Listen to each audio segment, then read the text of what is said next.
காரைக்குடியில் துப்புரவு பணியாளர் ஒருவர் குப்பையில் கண்டெடுத்த 15 சவரன் தங்க நகைகளை உரியவரிடம் ஒப்படைத்த நெகிழ்ச்சியான சம்பவம் நடைபெற்றுள்ளது. காரைக்குடி காட்டு தலைவாசல் பகுதியைச் சேர்ந்த டார்ஜிலின் என்பவரது குழந்தை விளையாட்டாக 15 சவரன் நகைகள் இருந்த கைப்பையை குப்பை தொட்டியில் போட்டுள்ளது.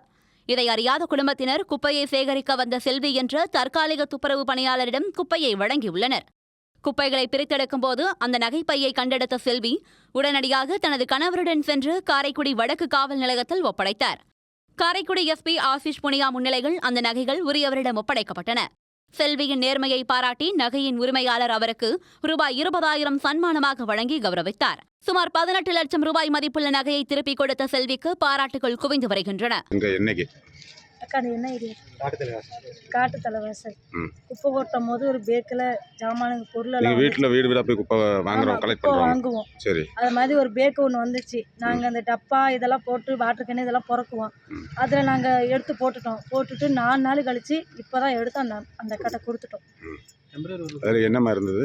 அதில் மோதிரம் இருந்துச்சு, செயின் இருந்துச்சான், எல்லாம் இருந்தது. நான் எடுத்து ஒப்படைச்சு விட்டுறேன். உங்கள் பேர் என்ன? உங்கள் கணவர் பேர் என்ன? செல்வி என் பேர். எங்கள் வீட்டுக்காரர் வந்து மௌனகுரு.